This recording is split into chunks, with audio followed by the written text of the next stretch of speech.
Welcome viewers, you're watching NewsX and I'm Vaishali Kohli. Now today viewers, I'm here to give you an important update and discuss a very important piece of information, which is that what will happen to E20 vehicles when ethanol blending goes beyond 20%. That is what we're going to be discussing today. Now let me just tell you, the conversation now is about flex fuel vehicles and potentially higher ethanol blends than 20%. Now in this backdrop, what will happen to our existing E20 vehicles is what we're discussing. Now in May, the government officially notified fuel standards for higher ethanol petrol blends such as E22, E25, E27 and E30.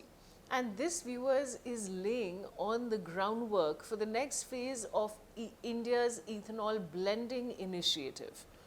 Now, the move signals the government's intent to gradually increase the use of domestically produced biofuels as part of its broader strategy to reduce crude oil imports, improve energy security and lower vehicular emissions. And this, of course, viewers, is in the backdrop of the West Asia conflict. We all know the kind of impact it's happening on the prices of fuel and crude products. Now, recently, Maruti Suzuki introduced the WagonR Flex Fuel version.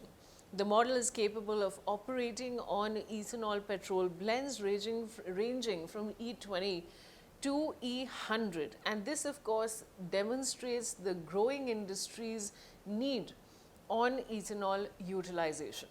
So this is, of course, just one example that I had to give you. Now, the unveil, viewers, reflects the company's push to support cleaner mobility solutions. This is one example that we're going to talk about. But let's just go back to the topic that is at hand, which is that what happens to existing E20 vehicles. Now, let me tell you, most vehicles sold in India today are engineered and certified for E20 fuel, meaning they are designed to safely operate with petrol containing up to 20% ethanol. Now, if ethanol blending is increased beyond this threshold, the compatibility of existing E20 vehicles becomes a key concern here. Now, a modest increase, viewers, if there's a modest increase from E20 to E22 or maybe E25, this may not immediately cause any issues in major vehicle companies or manufacturers, and because they generally certify engines only up to their approved blend levels. So, higher ethanol content can surely affect fuel system components, rubber seals and gaskets. So, that can have an impact if the ethanol content is higher.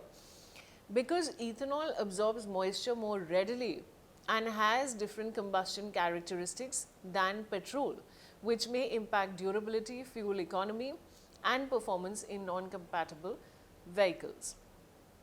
Now, the question is, can E20 vehicles be converted for higher blends? Well, in theory, the conversion kits can enable conventional petrol vehicles to operate on higher ethanol blends. Now, such kits typically modify fuel delivery and engine management systems, which allows the engine, of course, to adjust to the different air-fuel ratios required by ethanol-rich fuels. However, the question that we were discussing now, however, converting the E20 vehicle to safely run on blends such as E85 is significantly more complex than making minor calibration changes, because fuel flex vehicles require ethanol resistant fuel lines and seals and gaskets and fuel pumps.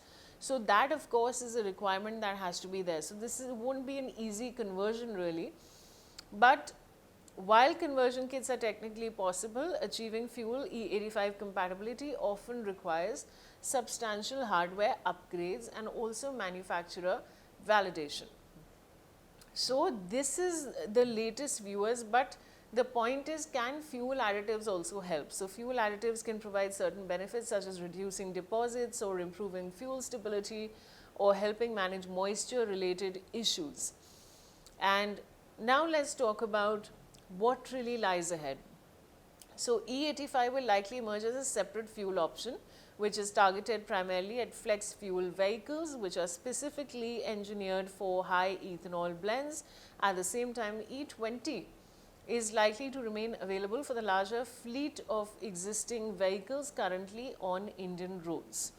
So now whether E20 eventually gives way to higher nationwide blends such as 22, E25, 27 remains uncertain, but any transition would need to balance the government's biofuel ambitions with the realities of vehicle compatibility, infrastructure readiness and consumer convenience.